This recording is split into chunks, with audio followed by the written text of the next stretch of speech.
Hello friends, आपल्या सर्वांची आवडती मालिका तूही रे माझा मितवा या मालिकेच्या आजच्या मंगळवार 23 जूनच्या एपिसोडमध्ये एकानंतर एक धमाकेदार ट्विस्ट आले आहेत.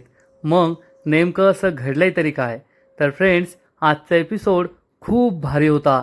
रमाकांतने आज खूप हिंमत दाखवली आणि उदयकांतला पकडलं, त्याची गचंडी पकडली आणि आत्ताच्या आत्ता घरात चल, अर्णव समोर तुला उभं करतो आणि सगळं खरं खरं सांगायचं की ईश्वरीवर हल्ला तू का केला होता, तुला हल्ला करायला कुणी सांगितलं होतं, असा जाब रमाकांतने उदयकांतला विचारला. उदयकांतची चांगलीच जिरली होती, टरकली होती. तो खूप घाबरला होता आणि मामीने सुद्धा हे सगळं फोनवर ऐकलं. त्यामुळे मामीला तर कोठे जाऊन जीव देऊ असं झालेलं. आता माझा पुढचा मुक्काम जेलमध्ये अशी भीती मामीला वाटत होती. मग पुढे नेमकं काय झालं आणि हे सगळं नेमकं घडलं तरी कसं, हे जाणून घेण्यासाठी हा व्हिडिओ शेवटपर्यंत नक्की पहा. फ्रेंड्स, आजच्या एपिसोडच्या सुरुवातीलाच मध्यरात्र झालेली असते आणि चक्क उदयकांत हा अर्णवच्या घराबाहेर येऊन थांबतो. आता ज्या माणसाची हजारो कोटी रुपयांची कंपनी आहे, त्या माणसाच्या घराच्या गेटबाहेर वॉचमॅन नाही आहे, घराबाहेर CCTV कॅमेरा नाही आहे, काहीच नाही आहे. उदयकांत हा बिनधास्त घराबाहेर येऊन उभा राहतो आणि तेथे उभं राहून वल्लरीला कॉल करतो. वल्लरी ही मस्त निवांत झोपलेली असते. इतकी पापं करून तिला कशी झोप येते देवास ठाऊक. वल्लरी झोपलेली असते आणि उदयकांत तिला फोन करतो. वल्लरीचा फोन वाजतो आणि जशी आपल्या झोपेत सवय असते तशी कोणाचा फोन आहे हे न पाहताच वल्लरी फोन कट करते.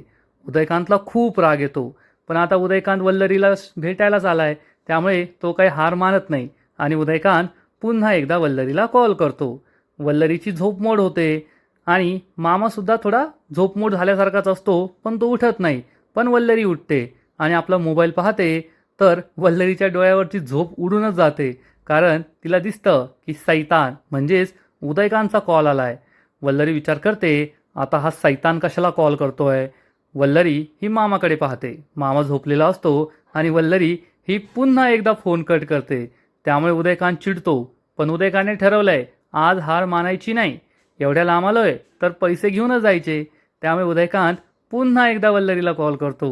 वल्लरीचा फोन वाजतो. वल्लरी परत मामाकडे पाहते. उठले तर नाही ना, पण मामा काही उठत नाही. त्यामुळे वल्लरी ही फोन रिसीव करते आणि थोडंसं बाजूला जाऊन फोनवर बोलू लागते आणि विचारते, एवढ्या रात्री परत परत कशाला फोन करतोय.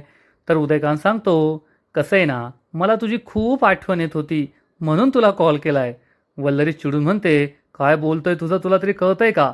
तर उदयकांत सांगतो, खोटं वाटतंय तुला? अगं मी तुझ्या घराबाहेर तुला भेटायला आलोय, ये मला भेटायला. वल्लरीला जबर धक्काच बसतो. वल्लरी विचारते, काय तू माझ्या घराबाहेर आलाय?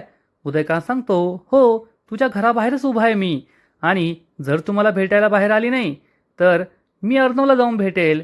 आता निर्णय तुझा आहे, काय करायचं. मामी चिडून म्हणते, मी नाही येऊ शकत यावेळेस तुला घराबाहेर भेटायला. तर उदयकांत म्हणतो, अरे हो, विसरलोच मी. कुलीन स्त्रिया अशा मध्यरात्री घराबाहेर जात नाही. ठीक आहे, मग मी तुला काही त्रास देणार नाही. तू मला भेटायला येऊ शकत नाही तर मी तुला आतमध्ये भेटायला येतो. तसं पण तुमच्या घराचा दरवाजा उघडाच आहे. असं म्हणून उदयकांत हा घरामध्ये येणार. मामीला जबर धक्काच बसतो. मामी म्हणते, ए थांब तेथेच, तुला काय पाहिजे, कशाला फोन केलाय, कशाला आलाय तू येथे. उदयकांत सांगतो, विसरलीस का? तूच मला सांगितलं होतं ना मुंबई सोडून गायब व्हायचं, अंडरग्राऊंड व्हायचं.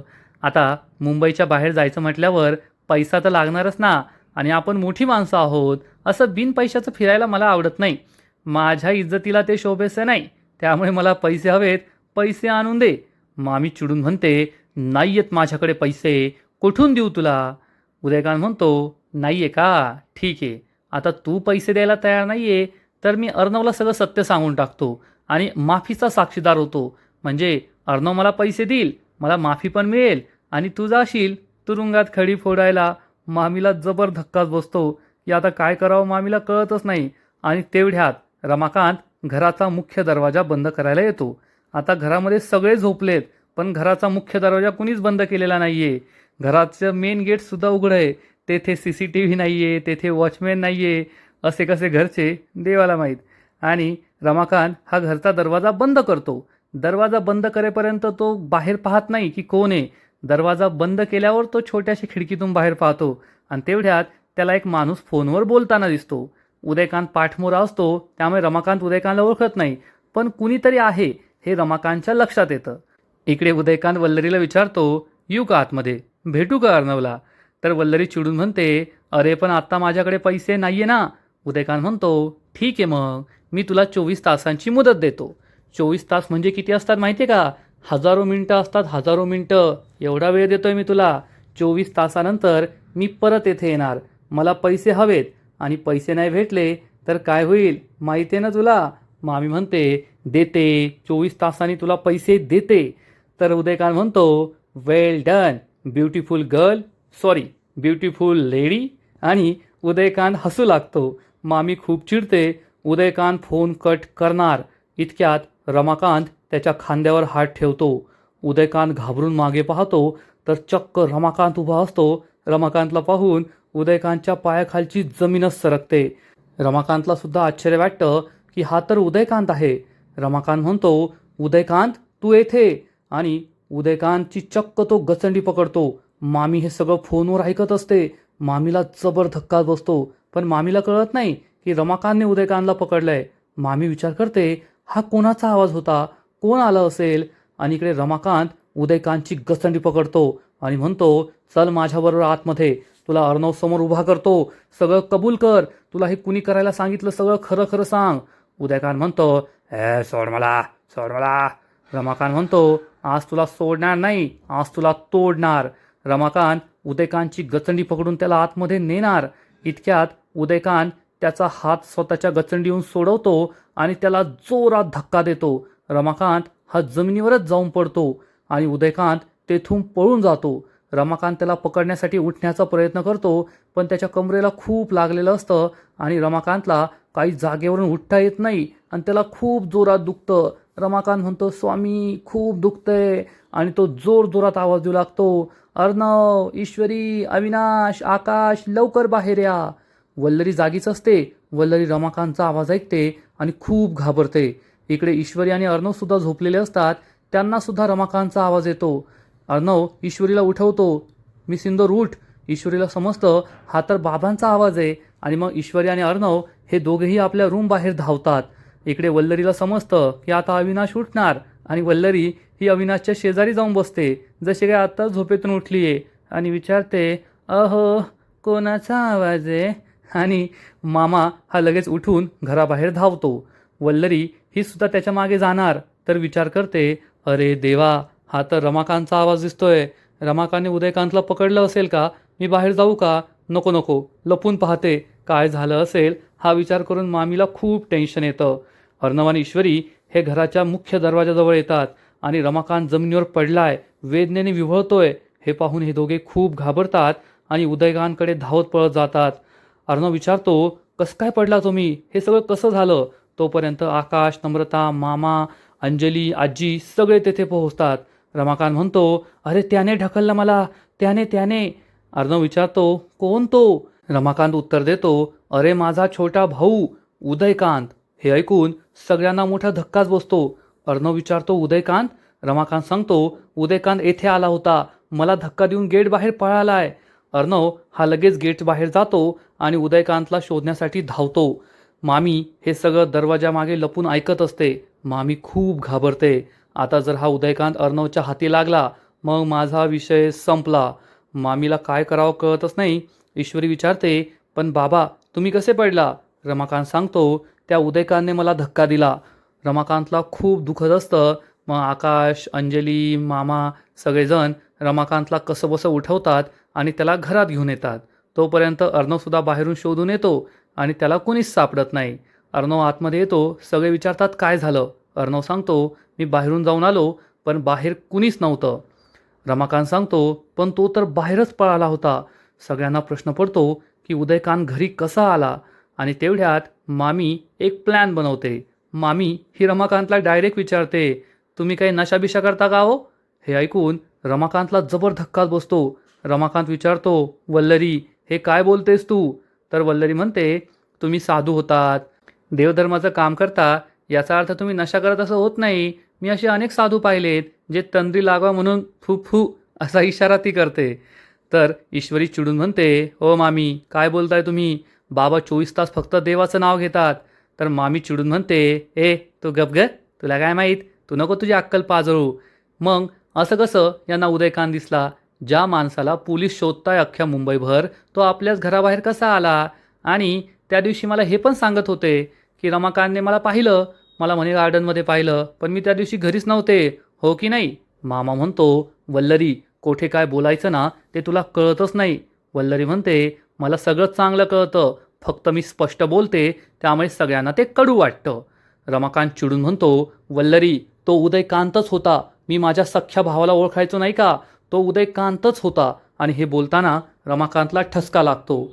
नम्रता त्याला पाणी आणून देते. रमाकांत पाणी पितो आणि मामी विचार करते, "अरे देवा, हा रमाकांत तर स्वतःच्या बोलण्यावरून बाजूला हटायला तयार नाहीये. जर घरातील सगळ्यांचा त्याच्यावर विश्वास बसला आणि त्यांनी पोलीस तक्रार केली तर उदयकांत पोलिसांच्या हाती लागेल आणि मग मला सुद्धा त्याच्याबरोबर चक्की पिसावी लागेल. उदयकांत, काय गरज होती घरी यायची? मूर्ख कुठला. कॉल केला असतं तरी चाललं असतं ना. घरी आला. या उदयकांतला काडीची अक्कल नाहीये. आता काय करू?" असाच विचार मामी करत असते आणि तेवढ्यात अर्णवच्या घराबाहेर एक गाडी येऊन उभी राहते. घरातले सगळे पाहतात की कुणीतरी आलंय, पण नेमकं कोण आलंय हाच प्रश्न सगळ्यांना पडतो. आणि तेवढ्यात या गाडीतून केळुसकर नावाचा एक बिझनेसमन त्याच्या काही माणसांबरोबर येतो. अर्णव त्याला ओळखत नाही, पण मामा ओळखतो आणि मामा म्हणतो, "अरे, केळुसकर साहेब येथे कसे?" आणि मामा, ईश्वरी, अर्णव, आकाश सगळे पुढे जातात. हा केळुसकर खूप चिडलेला असतो आणि अर्णवला जाब विचारतो, "मिस्टर अर्णव राजेश शिर्के, तुम्ही एवढे मोठे बिझनेस टायकून आहात. तुमच्या कंपनीचं एवढं मोठं नाव आहे आणि तुम्ही आमची एवढी मोठी फसवणूक कशी करू शकतात?" अर्णव हा एक केळुसकरला ओळखतच नाही. म्हणजे बिझनेस अर्णवने सेटअप केला आहे. हा केळुसकर त्यांचा जुना क्लायंट आहे, पण मामा त्याला ओळखतो, अर्णव ओळखत नाही. अर्णव म्हणतो, "जस्ट अ सेक, कोण कोण तुम्ही कोण?" मामा सांगतो, "केळुसकर." तर अर्णव म्हणतो, "मिस्टर केळुसकर, तुम्ही डायरेक्ट माझ्या घरी कसा आला? आणि ते सुद्धा यावेळेस रात्री. काही तुम्हाला बिझनेस एथिक्स, काही मॅनर्स आहेत की नाही?" तर हा केळुसकर चिडून म्हणतो, "वा रे वा, आता अर्णव राजे शिर्के, तू मला बिझनेस मॅनर्स आणि एथिक्स शिकवणार का? अरे, मी तुला ॲडव्हान्स पैसा दिला, तुला एवढी मोठी ऑर्डर दिली टेक्स्टाईलची, फॅब्रिकची, आणि तुम्हाला असा घाणेरडा माल पाठवला." आणि हा केळुसकर आपल्या माणसांना लगेच मोठा बॉक्स घेऊन यायला सांगतो. ही माणसं जातात आणि अर्णव चिडून म्हणतो, "हे शक्यच नाही आहे." केळुसकर म्हणतो, "ते तर मला माहीतच होतं, तुम्ही हे मान्य करणार नाही, त्यामुळे मी व्हिडिओ काढून आणला आहे." असं म्हणून हा केळुसकर मामा आणि घरातील सगळ्यांना हा व्हिडिओ दाखवतो. आकाश, ईश्वरीसुद्धा हा व्हिडिओ पाहतात आणि केळुसकर म्हणतो, "हा तुमच्याच कंपनीचा ट्रक आहे आणि त्यातूनच हा माल खाली झाला आहे." अर्णवला काही कळतच नाही. तेवढ्यात केळुसकरची माणसं एक भला मोठा बॉक्स घेऊन तेथे येतात आणि मग केळुसकर एक एक करून या बॉक्समध्ये असलेला सगळा कापड बाहेर काढतो आणि हे सगळं कापड अतिशय नीच दर्जाचं असतं, वाईट दर्जाचं असतं.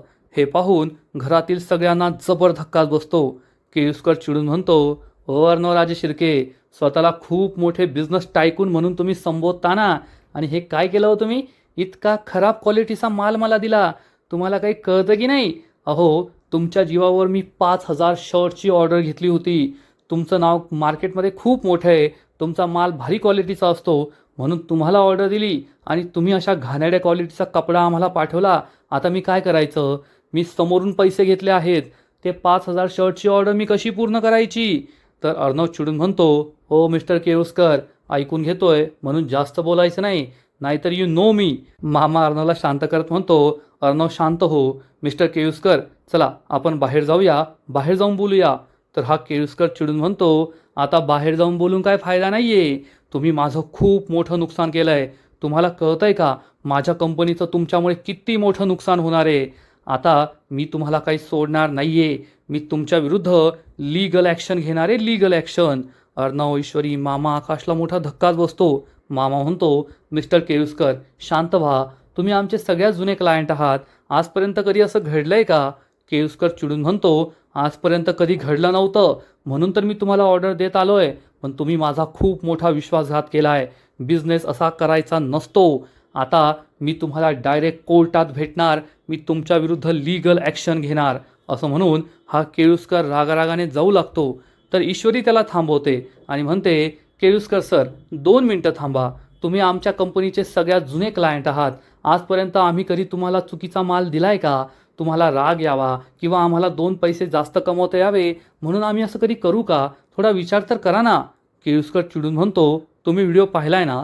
ईश्वरी म्हणते, हो आम्ही व्हिडिओ पाहिलाय आणि तुम्ही जे बोलताय ते खरं आहे, पण नक्कीच काहीतरी गलतफहमी झाली आहे, काहीतरी चुकलंय, तुम्ही समजून तरी घ्या.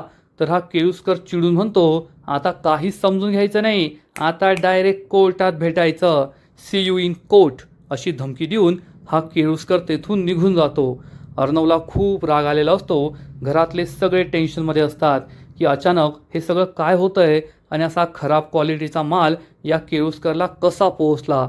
अर्णव हा माल चेक करतो तर त्यालासुद्धा समजतं की माल हा अतिशय खराब क्वालिटीचा आहे. आता काय करायचं हाच प्रश्न घरातील सगळ्यांना पडलेला असतो. अर्णव चिडलेला असतो. ईश्वरीसुद्धा खूप टेन्शनमध्ये असते आणि हा जो माणूस ज्याने सौदामिनीच्या सांगण्यावरून अर्णवच्या कंपनीचा ट्रक चोरला आहे तो सौदामिनीला कॉल करून सांगतो, सौदामिनी मॅडम ट्रक अशा कोपच्यात लपवला आहे ना की कोणाच्या बापाला सुद्धा सापडायचा नाही. सौदामिनी म्हणते, वेल डन, आता पुढच्या कामाला तयार राहा, मी लवकरच कॉल करेल. सौदामिनी फोन कट करते, खूप खुश होते आणि म्हणते, अर्णव आत्ता तुला सुट्टी नाही, तुला पूर्ण बर्बाद केल्याशिवाय मी शांत बसणार नाही. असा विचार करून सौदामिनी खूप खुश होते. घरातील सगळेजण टेन्शनमध्ये असतात. अर्णवला खूप टेन्शन आलेलं असतं. आकाश शिर्केला कॉल करून सांगतो, आपल्या कंपनीचा जो ट्रक केळुसकरकडे गेला होता त्या ट्रकचे सगळे डिटेल्स मला आत्ताच्या आत्ता हवे आहेत.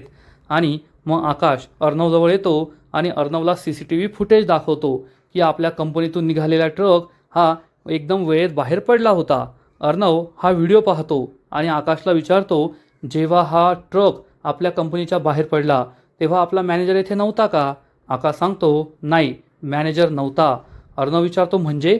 आकाश सांगतो, हे सगळं मी फोनवरूनच मॅनेज करणार होतो. अर्णवला खूप राग येतो. अर्णव चिडून विचारतो, आकाश तू इतका बेजबाबदार कसा असू शकतो? आपल्या कंपनीचा रूल आहे, जेव्हा कोणताही माल हा कंपनीच्या बाहेर पडतो तेव्हा मॅनेजरने तेथे असायला हवं आणि तो माल जोपर्यंत आपल्या क्लायंटकडे पोहोचत नाही त्या मालाचा फीडबॅक, त्या ट्रकचा फीडबॅक आपण घ्यायचा असतो. तू एवढा बेजबाबदारपणा कसा करू शकतो? हे ॲक्सेप्टेबल नाही आहे. थोडा ग्रोअप हो. काम करण्याची ही पद्धत अतिशय चुकीची आहे. अर्णव आकाशवर ओरडत असतो. आकाश बिचारा मान खाली घालून सगळं ऐकत असतो. त्यामुळे घरातील सगळ्यांना टेन्शन येतं, पण मामी आणि नम्रताला वाईट वाटतं, कारण नम्रताचं नवीन लग्न झालं आहे आणि आपल्या नवऱ्यावर कुणी असं ओरडतंय हे तिला आवडत नाही. अर्णव हा आकाशला विचारतो, आकाश मला तुझ्याकडून ही अपेक्षा नव्हती. इतका बेजबाबदारपणा आज जे काही झालं आहे ना ते फक्त तुझ्यामुळे झालं आहे. तू जर स्टँडर्ड प्रोसिजर फॉलो केली असती तर हे सगळं घडलंच नसतं. आकाश हा सॉरी म्हणतो आणि मग मामी या संधीचा फायदा उचलून नम्रताचे कान आणखीन भरून देते. पाहिलंस का नम्रता, अर्णव तुझ्या नवऱ्यावर कसं ओरडतोय, जसं काय तुझा नवरा या घरचा नौकर आहे आणि तुझीसुद्धा अवस्था तीच आहे. ईश्वरी तुलासुद्धा या घरची मोलकरीनच समजते. त्यामुळे आता तुला हे सगळं बदलायचं आहे. तुझ्या नवऱ्याची ही जी अवस्था आहे ना नोकरासारखी, ते बदलणं तुझ्याच हातात आहे.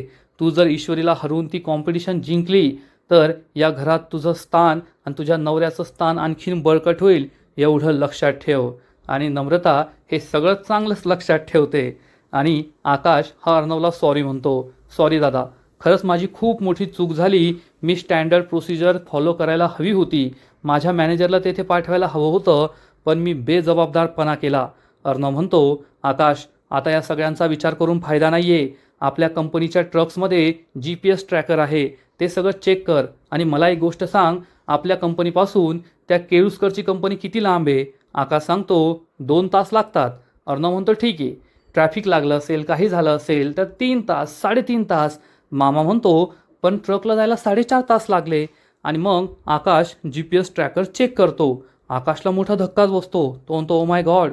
अर्णव विचारतो, काय झालं? आकाश सांगतो, तो GPS ट्रॅकर तर मध्येच लॉस झाला आहे असं दाखवतोय. ईश्वरीला मोठा धक्काच बसतो. ईश्वरी म्हणते, आकाश भाऊजी तो केळुसकरने दिलेला व्हिडिओ मला दाखवा. ईश्वरी हा व्हिडिओ पाहते आणि अर्णवला सांगते, सर हा आपल्या कंपनीचा ट्रक नाही आहे. अर्णव म्हणतो, मिस इंदोर आपल्या कंपनीचा ट्रकच येतो. ईश्वरी म्हणते, नाही सर तुम्ही नीट पहा.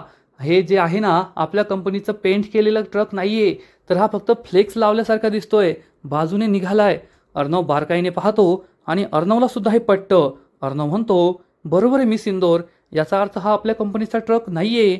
आकाश विचारतो, मग आपल्या कंपनीचा ट्रक गेला तरी कुठे? मामाच्या डोक्याची ट्यूब पेटते. मामा सांगतो, याचा अर्थ आपल्या कंपनीचा ट्रक हा रस्त्यातूनच उडवला गेला आणि मग ट्रकसुद्धा वेगळा आणि मालसुद्धा वेगळा. याचा अर्थ आपले ड्रायव्हर, आपल्या कंपनीचा माल, ट्रक सगळं कोणत्या तरी वेगळ्याच ठिकाणी आहे. ईश्वरी आणि सगळेजण खूप टेन्शनमध्ये येतात. अंजली म्हणते, याचा अर्थ आपला ट्रक हा किडनॅप केला आहे. अर्णव म्हणतो, तुम्ही टेन्शन घेऊ नका, मी आणि आकाश बाहेर जातो आणि आपला ट्रक शोधतो. हे दोघेही घराबाहेर पडतात. घरातील सगळ्यांना खूप टेन्शन आलेलं असतं की यांना ट्रक सापडेल की नाही. इकडे अर्णव आणि आकाश त्या ठिकाणी पोहोचतात जेथे हा ट्रक अडवला गेला होता. दोघे त्या ठिकाणी उतरतात. आकाश सांगतो, हीच ती जागा.